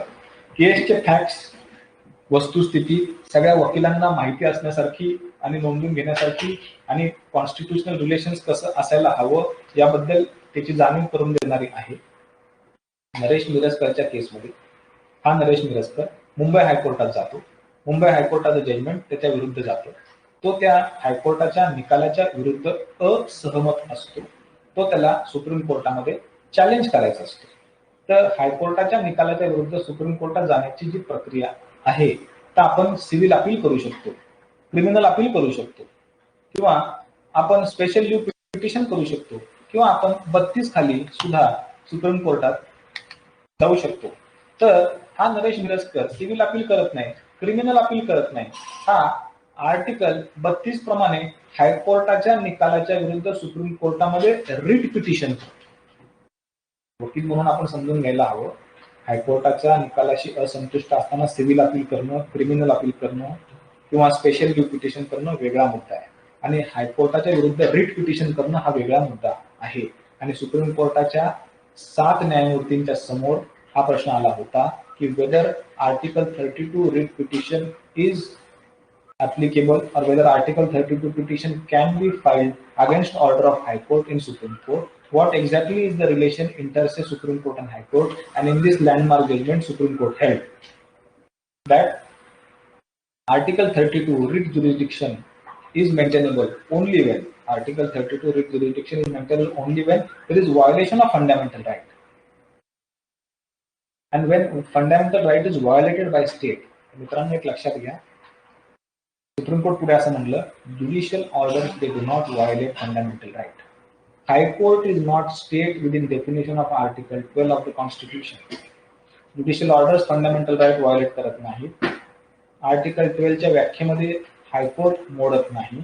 हायकोर्टाच्या आदेशाच्या विरुद्ध सुप्रीम कोर्टामध्ये तुम्ही आर्टिकल 32 ची याचिका करू शकत नाही. हायकोर्ट आणि सुप्रीम कोर्टामधलं रिलेशन हे धाकट्या आणि मोठ्या भावाच्या प्रमाणे आहे. राज्यघटनेच्या चष्म्यातनं जर आपण यांना पाहिलं तर हायकोर्ट आणि सुप्रीम कोर्ट हे दोन समान पातळीवरचं आहे. Even the writ of certiorari, 5 प्रकारच्या रिट असतात, habeas corpus, mandamus, prohibition, quo warranto, certiorari. Court to court writ certiorari even is not maintainable against high court by Supreme Court. Supreme Court सर्शिओररीचा वापर हायकोर्टाच्या विरुद्ध करू शकत नाही, असं सुप्रीम कोर्टाने नरेश मिरजकरच्या केसमध्ये सांगितलं होतं. आणि या केसमध्ये जेव्हा हायकोर्टाला सुप्रीम कोर्टाने समान पातळीवरती आणून ठेवलं, तेव्हा डिसेंटिंग जजमेंट या 7 न्यायमूर्तींपैकी एका न्यायमूर्तीचं होतं, ते म्हणजे हिदायतुल्ला. आणि हिदायतुल्ला साहेबांनी तेव्हा असहमती दर्शवली, डिसेंट दर्शवला. आणि हिदायतुल्लांचं म्हणणं असं होतं, जस्टिस हिदायतुल्लांचं, की जर राज्यघटनेने आणि बाबासाहेब आंबेडकरांनी सुद्धा आर्टिकल 32ला अशा एका उच्च स्तरावरती नेऊन ठेवलेलं असेल, तर मग विनाकारण आपण हायकोर्टाला सुप्रीम कोर्टाच्या बरोबरीला आणून का बसवायचं. हायकोर्टाला आपण जो दर्जा राज्यघटनेने 226 मध्ये दिलेला आहे तोच दर्जा द्यावा, आणि सुप्रीम कोर्टाने आपलं जो उच्च दर्जा आहे तो बाधित ठेवावा, असं हिदायतुल्ला साहेबांचं म्हणणं होतं. पण that happen to be a minority single opinion of him, and therefore majority prevails. And today's position is that High Court and Supreme Court, as far as constitutional relations are concerned, they are equal and have equal writ powers. बऱ्याच वेळा आता आपण पुणे असो किंवा कोल्हापूर असो, पुढचा मुद्दा आपण वळूयात. आपण पाहतो की पुण्यामधले आपले वकील मंडळी किंवा कोल्हापूरचे वकील मंडळी, आमच्याकडे हायकोर्टाचा बेंच असावा म्हणून बऱ्याच वेळा आपण स्ट्राईक करतो आणि वकील हे न्यायदानाच्या कामावरती बहिष्कार पुकारतात. तर माझा तुम्हाला असा प्रश्न आहे की जर उद्या तुम्ही ज्युडिशरीच्या एक्झामिनेशन मध्ये अपियर झालात आणि कुठेतरी JMFC किंवा अशा तत्सम लोअर ज्युडिशरीमध्ये जर तुमची पोस्टिंग झाली आणि पुण्यामध्ये जर तुम्ही तुमच्या या कारभार स्वीकारण्यासाठी पुण्यामध्ये रुजू झालात आणि पुण्यामध्ये माझ्यासारखा वकील तुमच्या समोर येऊन आर्ग्युमेंट करायला लागला, माझं म्हणणं जर हे असेल की जज साहेब मी तयार आहे, मागे बसलेले पक्षकार तयार आहे, केसचे माझं सगळं वाचन पठन झालेलं आहे, मुद्दा फक्त थोडासा टेक्निकल किंवा अडचणीचा आहे, आज त्या आमच्या पुणे बारच्या वकिलांनी किंवा या अमुक अमुक बारच्या वकिलांनी संप पुकारलेला आहे आणि मला काय आज हे मॅटर चालवता येणार नाही, हा माझा ऍडजॉर्नमेंटचा अर्ज, आजचं असलेलं बोर्डावरचं मॅटर ऍडजॉर्न करा, असं जर का माझ्यासारख्या वकिलांनी तुमच्यासारख्या न्यायाधीशासमोर अर्ज दिला तर तुम्ही काय कराल. प्रश्न फार सोपा आहे, हवं तर परत विचारतो. माझ्यासारख्या वकिलांनी एक अर्ज तुमच्या समोर दिला की आमच्याकडे स्ट्राईक आहे, स्ट्राईक या कारणास्तव तुम्ही मॅटर ऍडजॉर्न करा, तर मित्रांनो तुम्ही जज म्हणून काय कराल. तर तिथं याचं उत्तर आपल्याला कोणत्याही पुस्तकात सापडत नाही, कोणत्याही प्रोव्हिजन मध्ये सापडत नाही. याचं उत्तर आपल्याला प्रोफेशनल एथिक्स मध्ये सापडतं आणि सुप्रीम कोर्टाच्या 2 जजमेंट मध्ये याचं उत्तर सापडतं. सुप्रीम कोर्टाचे Roman services versus Subhash Kapoor आणि Common Cause registered society versus Union of India. Common Services versus Subhash Kapoor आणि Common Cause registered society versus Union of India या 2 केसेसमध्ये या जो मथितार्थ याचा दडलेला आहे, याचं उत्तर या 2 जजमेंटच्या मध्ये आहे. सुप्रीम कोर्टाने फार छान पद्धतीने सांगितले, legal profession is a noble profession. Lawyers are not mouthpiece or agents or vocal organs of the clans. They are officers of the court. They are primary duty bound to facilitate adjudication of the matters before the judiciary. वकील हा कोर्टाचा officer आहे, हा त्याच्या पक्षकाराचा agent नाही. And it is primary responsibility that the rule of law shall be prevalent by way of securing sanctity of the judiciary is what Supreme Court decided. Legal profession, noble profession. Lawyers are not agents, they are officers of the court. Further, Supreme Court said, going on strike by lawyers is unethical, illegal, unconstitutional, unprofessional. If any lawyer or any legal body or any bar council, bar association calls upon any strike, then action should be taken, necessary action should be taken. If no action is taken, Supreme Court will take action as per the Advocates Act 1961. आणि supreme कोर्टाचं पुढे असे म्हणणं होतं की in India we have rule of law. Rule of law gets affected because of lawyers going on strike. जशी आपण एखाद्या मुलाला किडनॅप पोलीस करतो, त्याला ओलीस ठेवतो, किडनॅप करतो आणि त्याच्या वडिलांच्याकडनं खंडणी मागतो, तसं आपण ह्या न्यायपालिकेला असं पोलीस ठेवू शकत नाही, त्याला हायजॅक करू शकत नाही, त्याला किडनॅप करू शकत नाही, असं सुप्रीम कोर्ट तेव्हा आहे. रूल ऑफ लॉ प्रिव्हेल करण्यासाठी वकिलांच्या खांद्यावरती ही जबाबदारी आहे. भारतामध्ये हुसेन आरा खातूनच्या केसप्रमाणे right to speedy justice is a fundamental right. Article 22 प्रमाणे to have proper defence is a fundamental right of every accused. म्हणून या सगळ्या घटनेच्या स्कीम मध्ये, या एथिक्सच्या स्कीमच्या प्रमाणे वकील हे स्ट्राईक करू शकत नाही. आणि पुढे सुप्रीम कोर्ट असं सांगतं, जर तुम्हाला जज व्हायचं असेल तर तुम्ही ही गोष्ट नोंदवून ठेवायला हवी की जर का एखाद्या वकिलाने तुमच्या समोर असा एखादा ऍडजॉर्नमेंटचा अर्ज केला आणि जर तुम्ही सही त्या अर्जावरती केली तर मित्रांनो तिथे सुप्रीम कोर्ट तुमच्या बडतर्फीच्या अर्जावरती सही करेल. कारण सुप्रीम कोर्ट असं म्हणतं की any magistrate adjourning any matter on the ground of strike is committing contempt of Supreme Court.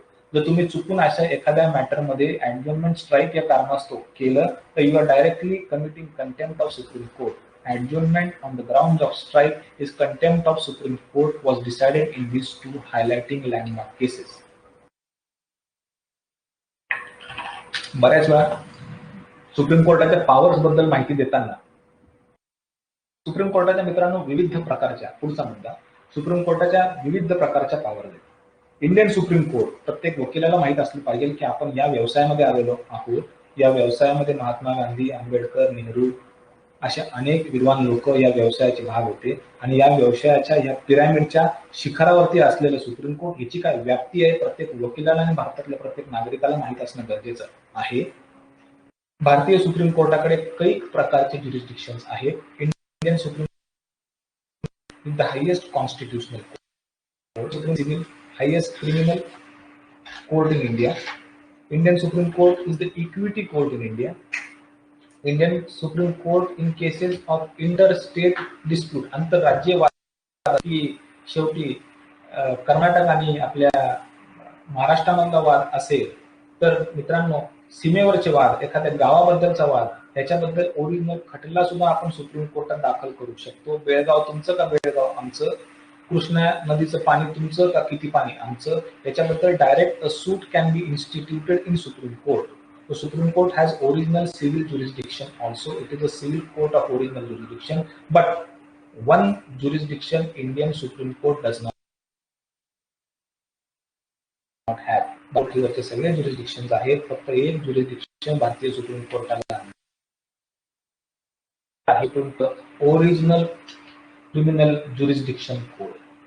भारतीय सुप्रीम कोर्टामध्ये ओरिजिनल क्रिमिनल ज्युरिस्डिक्शन नाही. त्याच्याबद्दलचा फार महत्वाचा लँडमार्क केस लॉ आहे VC Mishra versus Union of India. VC Mishra versus Union of India या केसमध्ये हे केसचे facts हे फार नोंदून घेण्यासारखे आहे आणि या केसच्या फॅक्ट्समध्ये सुप्रीम कोर्टाने ह्या शेवटी संकल्पनेला जन्म दिला की भारतीय सुप्रीम कोर्टाकडे ओरिजिनल क्रिमिनल ज्युरिस्डिक्शन नाही. व्हीसी मिश्रा हे बार काउन्सिल ऑफ इंडियाचे चेअरमन होते आणि बार काउन्सिल ऑफ इंडियाचे चेअरमन असताना सुप्रीम कोर्टासमोर एकदा आर्ग्युमेंट करत होते. त्यांचं आर्ग्युमेंट थोडंसं व्होसेफोरियस किंवा थोडंसं आवाज चढून आहे अशा स्वरूपाची जाणीव असा आविर्भाव सुप्रीम कोर्टाला वाटला. सुप्रीम कोर्टाने त्या व्हीसी मिश्राला आर्ग्युमेंट करताना थांबवलं आणि त्यांना सांगितलं की मिश्रा साहेब तुम्ही थांबा, बहुतेक तुम्ही या बार काउन्सिल ऑफ इंडियाच्या आविर्भावामध्ये आर्ग्युमेंट करत आहात, आम्ही तुम्हाला थांबवतो आणि तुमच्या विरुद्ध कंटेम्प्ट जारी करतो. तर इथपर्यंत ठीक होतं. आर्टिकल 129 प्रमाणे Supreme court happens to be court of record आणि it has contempt jurisdiction. Supreme कोर्टाने पुढचं जे पाऊल उचललं ते सुप्रीम कोर्टाला बदलावं लागलं आणि सुप्रीम कोर्टाला परत माघार घ्यावं लागलं. सुप्रीम कोर्ट व्हीसी मिश्रा साहेबांना म्हटलं की मिश्रा साहेब, आता कोर्टाच्या बाहेर जाताना तुमचा काळा कोट आणि गाऊन हे दोन्ही तुम्ही आता काढून जा, आजपासून आम्ही तुमची सनद सुद्धा कॅन्सल करतो. सुप्रीम कोर्टाने 2 ऍक्शन घेतल्या, एक कंटेम्प्ट आणि एक त्यांची सनद कॅन्सल केली. मुद्दा असा होता, whether court Supreme Court can take away sanad of the lawyer at its first instance.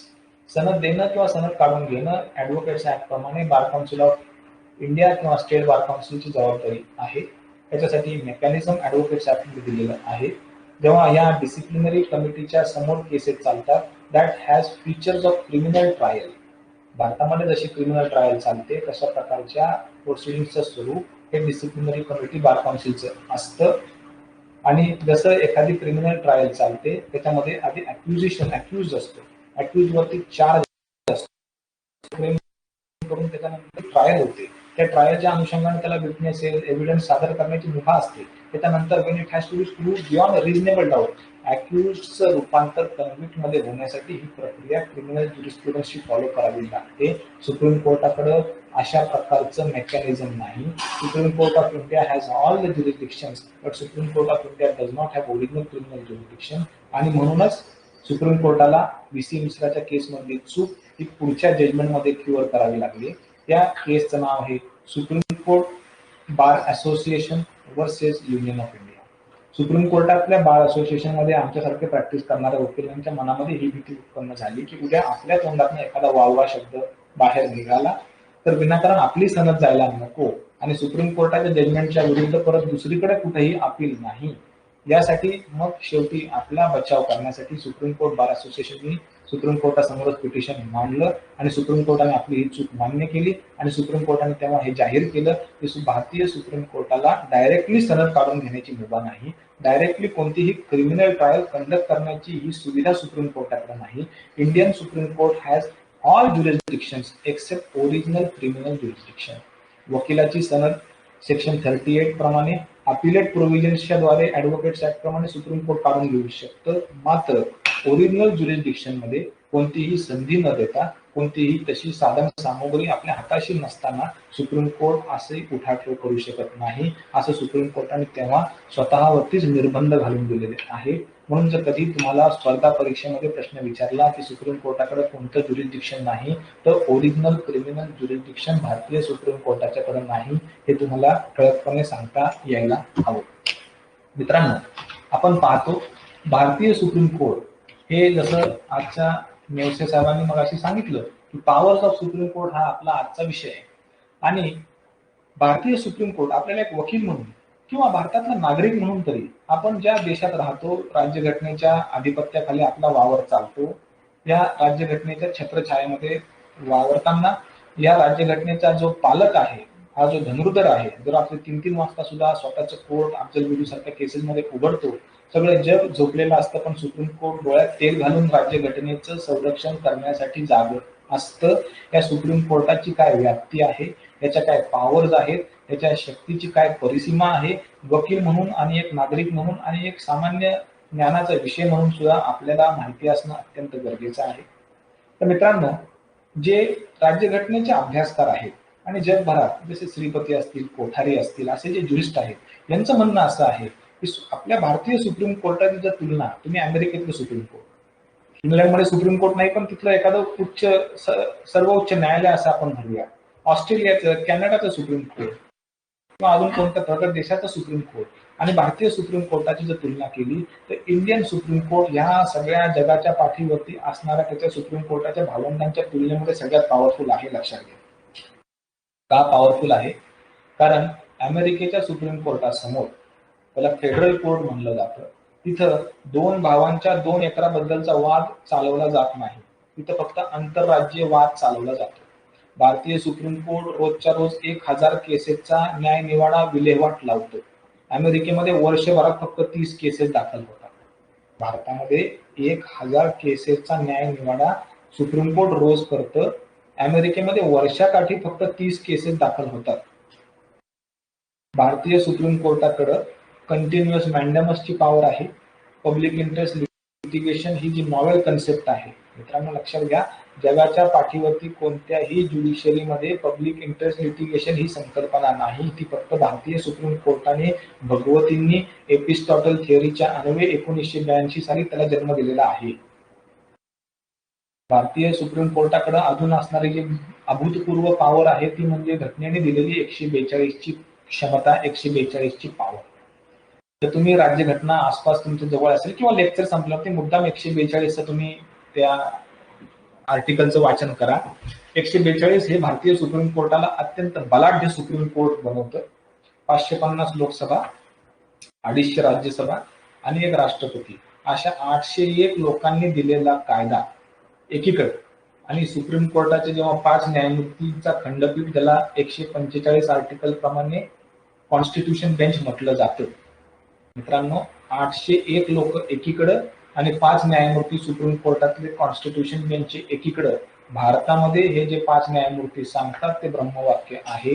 जेव्हा दोघांची तुलना केली जाते तर 5 न्यायमूर्ती या 801 लोकांना सर्वच ठरतात. ही भारतीय सुप्रीम कोर्टाची महिमा आहे. आपल्याकडे असं म्हटलं जातं की लग्नाच्या पवित्र गाठी स्वर्गामध्ये ब्रह्मदेव या गाठी जोडतो आणि पृथ्वीवरती एकदा हिंदू माणसाला त्या महिलेबरोबर ब्रह्मदेवाने या लग्नाच्या गाठी बांधून जर सोडलं आणि हिंदू मॅरेज ऍक्ट त्याच्यावरती ऍप्लिकेबल झाला तर मित्रांनो 6 महिन्यासाठी, आपल्याला माहिती आहे म्युच्युअल कन्सेंट डिवोर्समध्ये 6 महिन्याचा नोटीस पिरियड मॅन्डेटरी आहे. 6 महिन्यासाठी त्या स्त्रीपासून किंवा त्या पुरुषापासून वरचा ब्रह्मदेव सुद्धा हिंदू माणसाला वाचू शकत नाही. सुप्रीम कोर्ट वाचू शकते. सुप्रीम कोर्टाच्या आर्टिकल 142 अशी पॉवर आहे की जिथे सुप्रीम कोर्ट ह्या हिंदू मॅरेज ऍक्ट मध्ये मॅन्डेटरी असणारा 6 महिन्याचा नोटीस पिरियड सुद्धा वेव्ह ऑफ करतं.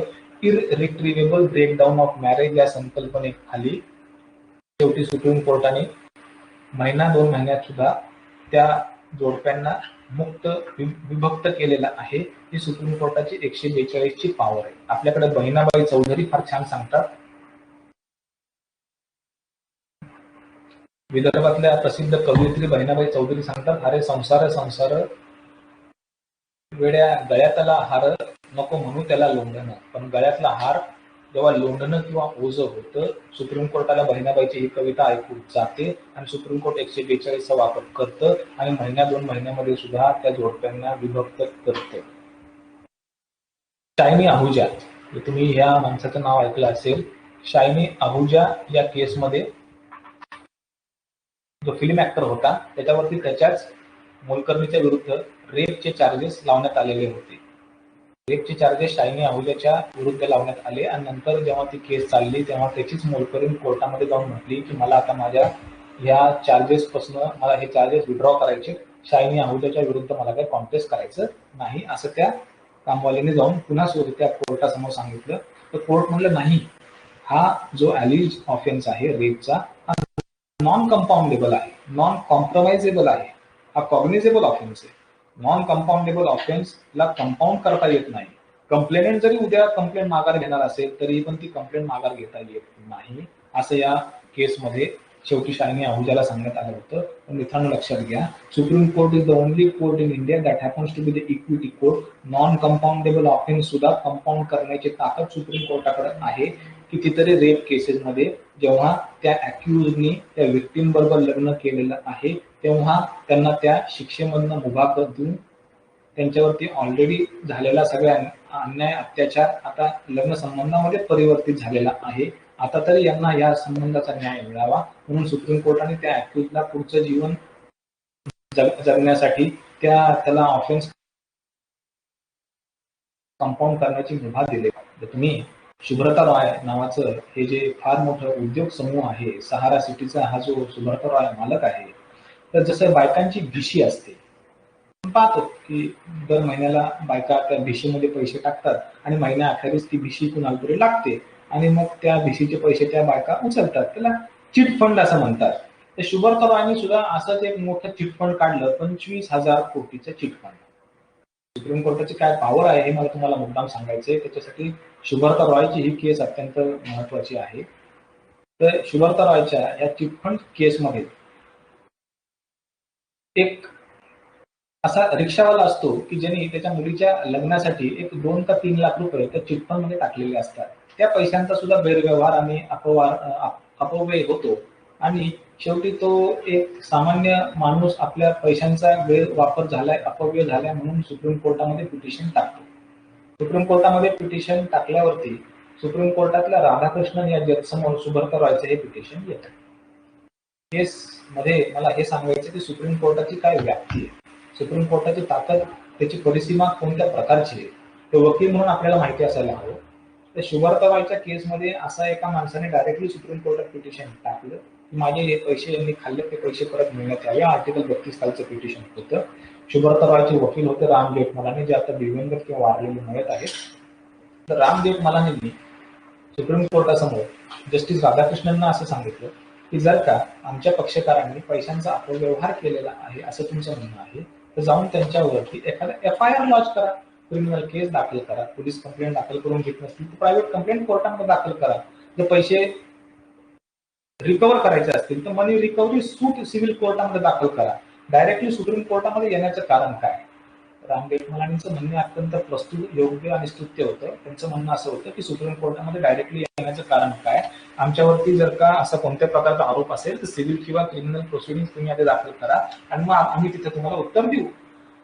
राधाकृष्णन साहेबांनी असं सांगितलं, अहो म्हणले जेठमलानी साहेब, तुमचा असलेला जो पक्षकार आहे तो 2 लाखाच्या केससाठी तुमच्यासारखं 25 लाख रुपये 5 मिनिटाची फी घेणारा वकील लावू शकतो. तुमच्याकडे इतके मोठे मोठे वकील मंडळी तुमच्या भिंतीला आहे. तुमच्या पक्षकाराच्या लग्नामध्ये तुमच्या वाचतो. इतक्या मोठ्या बलाढ्य उद्योग समूहाच्या विरुद्ध आमचा हा सामान्य जो आलेला इथला पिटिशनर आहे समोरचा, सुप्रीम कोर्टासमोरचा, हा कुठे कुठे न्याय मागेल आणि कुठे कुठे तुमच्या विरुद्ध दाद मागेल. आमची विनंती आहे की तुम्ही त्याला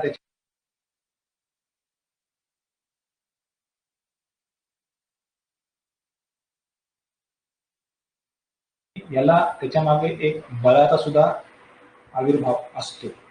जेव्हा सुप्रीम कोर्ट विनंती करत होतं तेव्हा जेठमलानींनी एक चूक केली, ती करायला नको होती. त्यांनी आपला हात असा जोरात त्या पोडियमवरती आदळला आणि त्या कोर्टाला सांगितलं की सुप्रीम कोर्टाकडे ही अशा प्रकारची पॉवर नाही. सुप्रीम कोर्टाने अशा प्रकारचं इन्सिस्टन्स करणं किंवा अशा प्रकारचं आम्हाला सांगणं म्हणजे सुप्रीम कोर्ट आमची गळचेपी करते. सुप्रीम कोर्ट आम्हाला पोलीस ठेवते. जसं आपण एखाद्याच्याकडनं खंडणी मागतो तसे सुप्रीम कोर्ट आमच्या विरुद्ध खंडणी मागते. हा अधिकार सुप्रीम कोर्टाला नाही. म्हणून त्यांनी असा आपला हात त्या पोडियमवरती आदळला. हात जो आदळला ना मित्रांनो, ते मागच्या पक्षकाराला तो हात फार भावला. त्याचं कारण असं, सुप्रीम कोर्टाने 142 अवलंब केला. ते जे जस्टिस राधाकृष्णन होते ते अजूनच शांत झाले आणि ते म्हटले की आमच्याकडे अधिकार नाही असं जेठमलानी साहेबांचं म्हणणं आहे. आपल्याकडे काय अधिकार आहे आता आपण जेठमलानी साहेबांना दाखवू. आपण आपल्या ह्या राज्यघटनेचं पुस्तक काढू, त्याच्यातले 142 आर्टिकल काढू आणि त्या न्यायमूर्तींनी 142चा वापर केला. आपला पेन त्या डायसवरती वाजवला अत्यंत शांतपणे. आमच्याकडे सुप्रीम कोर्टाच्या प्रत्येक कोर्ट हॉलमध्ये एक टेलिफोन ऑपरेटर महिला किंवा पुरुष बसलेला असतो. त्यांनी त्या महिलेने तिथनं फोन केला आणि सुप्रीम कोर्टाच्या प्रिमायसेस मध्ये एक गार्डियन पोलीस कमिशनर म्हणून बसलेले असतात. त्यांना फोन केला. खोटं वाटेल मित्रांनो, 15 मिनिटांमध्ये सुप्रीम कोर्टाचा संपूर्ण परिसर हा 45 निळ्या बंदूकधारी गार्डनी व्यापला गेला. सगळा परिसर सील झाला. मुख्य माणूस कवायत करत सुप्रीम कोर्टाच्या जस्टिस राधाकृष्णनच्या समोर आला आणि त्यांनी प्रश्न विचारला, आमच्यासाठी कोणत्या आज्ञा आहेत? आणि तेव्हा राधाकृष्णन साहेब म्हणले की जेठमलानी साहेबांचं म्हणणं आहे की आमच्याकडे यांना अटक करण्यासाठी आमचा हात त्यांच्या गचंडीपर्यंत जाऊ शकत नाही असं जेठमलानी साहेब म्हणतात. आपण 142चा वापर करूयात. आता ह्या शुभार्थ रॉयला इथून उचलायचं, तिहारला नेऊन टाकायचं, गरिबांचे पैसे जोपर्यंत देत नाही, केलेला अपव्यय भरून काढत नाही, तोपर्यंत यांची सुटका नाही. ही मित्रांनो 142च्या अंतर्गत सुप्रीम कोर्टाची पॉवर आहे, हे आपण लक्षात घ्यायला. अजून आता माझ्याकडे किती वेळ आहे सागरजी? Hello hello hello. हा 7 मिनिटं आहेत आपल्याकडे. किती मिनिटं अजून? 7 मिनिटं आहेत. 7 मिनिट का? 7 7 मिनिटं. माझ्याकडे अजून एक 8-10 केसेस होत्या, पण ते आता मी उरकतो आणि 7 मिनिटांमध्ये संपवतो. एक शेवटची महत्वाची केस तुम्हाला सांगतो. बरं, ठीक आहे. 7-8 केसेस आहे, अजून एक तासाभराचं भांडवल आहे माझ्याकडे, पण एक 7 मिनिटांमध्ये एक महत्वाची केस सांगतो, आता उरकून टाक. ठीक आहे. तर एक आहे, आपण आता सुप्रीम कोर्टाच्या अशा वैविध्यपूर्ण ज्युरिस्डिक्शन पाहिल्या. सुप्रीम कोर्टाकडे मित्रांनो वैविध्यपूर्ण ज्युरिस्डिक्शन आहे. सुप्रीम कोर्टाला लोकांच्या मनामध्ये अत्यंत कॉन्फिडन्सची भावना सुप्रीम कोर्टाने निर्माण केलेली आहे. पण सुप्रीम कोर्टाचं एक जजमेंट, एक घटनेचा आणि सुप्रीम कोर्टाचा अभ्यासक म्हणून जेव्हा मी वाचतो, पाहतो, तेव्हा मलाही आश्चर्य वाटतं की सुप्रीम कोर्ट असं जजमेंट कसं काय देऊ शकतो. That is an absurd judgment. अत्यंत विक्षिप्त जजमेंट सुप्रीम कोर्टाने तेव्हा दिलेलं होतं. ते जजमेंट आहे P V. Narasimha Rao versus CBI. Case फार महत्वाची आणि इंटरेस्टिंग आहे. पी.व्ही. नरसिंहराव हे भारताचे पंतप्रधान होते. त्यांना सुद्धा कृष्ण जन्मस्थानी म्हणजे तुरुंगात जावं लागलं होतं, तिहारला जावं लागलं होतं. त्यांच्यावरती आरोप असा होता की जेव्हा हे पी.व्ही. नरसिंहराव पंतप्रधान होते, त्यांचं सरकार अल्पमतामध्ये चाललेलं होतं आणि अल्पमतामध्ये त्यांना खासदारांची कमी होती. त्यांना कॉन्फिडन्स, नो कॉन्फिडन्सचा मोशन फेटाळून लावायचा होता. खासदारांचे मतं मिळवायचे होते आणि खासदारांची मतं कशी मिळतात आपल्याला चांगलं माहिती आहे. आणि शेवटी ह्या नरसिंहरावांनी त्यांच्या पार्टीतल्या काही आमदारांना, काही खासदारांना, काही बिझनेसमॅनला एकत्र केलं, पैसे गोळा केले आणि 14 खासदार विकत घेण्याचा मानस समोर ठेवला. आणि हा सगळा प्रकार सीबीआयच्या उघडकीस आला. त्यांना तिहारची वारीही करावी लागली होती, तुरुंगातही जावं लागलं. तर या पी.व्ही. नरसिंहरावांची ही जी केस शेवटी केलेला हा जो घोटाळा होता, 14 खासदार विकत घेताना 3 प्रकारचे खासदार त्या केसमध्ये इन्व्हॉल्व्ह होते. 3 पद्धतीचे, 3 प्रकारचे. पैसे देणारे खासदार, पी.व्ही. नरसिंहरावांच्याकडनं पैसे देणारे खासदार. दुसरे होते पैसे घेणारे आणि मतदान न करणारे खासदार. आणि तिसरे होते पैसे घेणारे आणि मतदान करणारे खासदार. 3 प्रकारचे खासदार. पैसे देणारे, पैसे घेणाऱ्यांकडे 2 प्रकार, घेणारे आणि मतदान न करणारे, आणि घेणारे आणि नरसिंहरावांच्या फेवरमध्ये मतदान करणारे, असे 3 खासदार. तर मित्रांनो, घटनेमध्ये 105 आर्टिकल आहे. 105 आर्टिकल हे पार्लमेंटेरियन्सला एक विशिष्ट मुभा, इम्युनिटी देतं. त्या राज्य, त्या पार्लमेंटच्या फ्लोअरवरती, त्या सभेमध्ये तुम्ही जे बोलता किंवा तुम्ही जे मतदान करता, त्याची पार्श्वभूमी कोर्टामध्ये डिस्कशनचा भाग होऊ शकत नाही. ती इम्युनिटी या पार्लमेंटेरियन्सला राज्यघटनेने दिलेली आहे 105 आर्टिकलच्या प्रमाणे. आणि मग सुप्रीम कोर्टाने असं सांगितलं की जे कोणत्या खासदारांनी पैसे दिलेले आहेत ते दोषी आहेत, त्यांना उचला आणि तुरुंगात टाका, नरसिंहरावांसकट. ज्या खासदारांनी पैसे घेतले पण मतदान नाही दिलं ते पण दोषी आहेत, त्यांना पण उचला आणि तुरुंगात टाका. पण नीट ऐका, पण ज्या खासदारांनी पैसे खाल्ले, खाल्लेल्या मिठाला जागले आणि मतदान केलं, त्यांना 105चं बेनिफिट लाभलं आणि त्यांना ऍक्टिव्हिट किंवा डिस्चार्ज करण्यात आलं. पी.व्ही. नरसिंहरावच्या केसमध्ये पैसे खाणाऱ्या खासदारांना 105 आर्टिकलचं बेनिफिट लागलं आणि त्या सगळ्यांना सोडून देण्यात आलेलं होतं. म्हणूनच मला अमेरिकेतल्या ज्युरिस्ट रॉबर्ट जॅक्सन, जो 1953 साली अमेरिकेच्या सुप्रीम कोर्टातले ते न्यायमूर्ती होते, ते ॲलन वर्सेस ब्राऊन या केसमध्ये फार छान सांगतात. त्यांचं म्हणणं असं आहे की we are not supreme because we are infallible, we are infallible because we are supreme. आम्ही ब्रह्मज्ञानी आहोत म्हणून आम्हाला सुप्रीम कोर्टाचं न्यायमूर्ती केलंय अशी समजण्याची चूक तुम्ही करू नका. आमची चूक काढणारं आमच्या वरचं कोणतं कोर्ट नाही, म्हणून आमचं वाक्य ब्रह्मवाक्य आहे असा तुम्ही अर्थ लावा. Had there been a super Supreme Court, many of the decisions of this Supreme Court also would have been set aside. मित्रांनो, सांगण्यासारखे आणि बोलण्यासारखे माझ्याकडे अजून एक तास सव्वा तासाचं मटेरियल आहे, पण आपल्याकडे वेळेचा अभाव आहे. त्यामुळे मी आता एक शेवटचं फक्त ज्ञानेश्वरी मधलं एक वाक्य सांगतो आणि आजचं आपल्या ह्या भाषणाचा समारोप करतो. आज आजचं हे डिस्कशन चांगलं प्रवचन किंवा चांगलं व्याख्यान हे जर कौशल्यपूर्वक संपवायचं असेल तर तुम्हाला एखाद दोन वाक्यामध्ये त्याला कन्सॉलिडेट करता आलं पाहिजे. त्या गोष्टीला तुम्हाला एखाद दोन वाक्यामध्ये त्याचा मथितार्थ सारांश काढता आला पाहिजे. ज्ञानेश्वरीतलं वाक्य असं आहे, पहिला अध्याय आणि 70वी ओवी, अध्याय पहिला ओवी 70. काय होतं, क्षीरसागरामध्ये भगवान शंकर चिंतनमग्न अवस्थेमध्ये बसलेले असतात आणि पार्वती माता म्हणजे भवानी माता त्यांच्या बाजूला बसलेले असतात.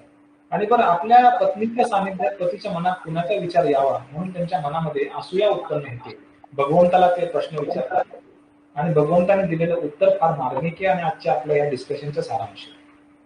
ते त्या ज्ञानेश्वरीमधली ओवी अशी आहे की या गीतार्थाची थोरी सोये शंभू विवरी जे ते भवानी प्रश्न करी चमत्कार थेट हरू म्हणे नेहमी जैसे का रूप तुझे तैसे हे नित्य नूतन देखी जे गीता तत्व. ते पती ते भगवान शंकर पत्नीला भवानी मातेला सांगतात, मी इतर कुणाचा विचार करत नाही, मी भगवद्गीतेचा विचार करतोय. आणि जसं तुझं रूप किंवा स्वरूप दरवेळी पाहताना तुझ्या अवतारांचं नवनवीन कार्य लक्षात येतं, तसंच भगवद्गीतेचं दरवेळी चिंतन करताना याच्यामध्ये दडलेला मतित अर्थ माझ्या लक्षात येतो. तसंच मित्रांनो, आपल्या सुप्रीम कोर्ट किंवा हायकोर्टातल्या न्यायमूर्तींना आपण मायलॉर्ड्स म्हणतो. त्याच्या मागचं कारण सुद्धा हे आहे की जेव्हा जेव्हा भारतीय लोकांच्या वरती आपदा येते, पार्लमेंटचा कायदा अपुरा पडतो, हे असे भारतातले न्यायमूर्ती चिंतनमग्न होऊन जात असतील आदल्या रात्री आणि दुसऱ्या दिवशी विशाखासारखं किंवा MC मेहता सारखं जजमेंट ची निर्मिती आणि त्याची उत्पत्ती होत असावी, असं अवतारी जजमेंट त्याच्यातून बाहेर येत असावं. म्हणूनच आपण त्यांना मायलॉर्ड्स म्हणतो. ही सुप्रीम कोर्टातल्या असणाऱ्या न्यायमूर्तींची खासियत आहे, त्यांची अथॉरिटी आहे, त्यांची पॉवर आहे आणि त्यांच्याकडे घटनेचं विश्लेषण करण्याची मुभा सुप्रीम कोर्टाने आपल्या ह्या घटनेने मुभा सुप्रीम कोर्टाकडे दिलेली आहे. ही सुप्रीम कोर्टाची खासियत आहे. तर मित्रांनो, सांगण्याचं बरंच आहे, तर एवढं सांगून माझं भाषण मी संपवतो. थँक्यू. जन अदालत संस्थेच्या वतीनं लेट्स टॉक लीगल लेक्चर मध्ये ॲडव्होकेट अरविंद आव्हाड यांनी खूप छान आता आपल्याला लेक्चर दिलं. मी त्यांचे आभार मानतो, तसेच सर्व सहभागी सदस्यांचे आभार मानतो. अशाच लेक्चर सिरीजला आपण सर्वांनी प्रतिसाद करतो आणि मी माझं बोलणं थांबवतो. पुन्हा एकदा अरविंदचा आभार मानतो. धन्यवाद. Thank you sir. Okay, thank you. Thank you.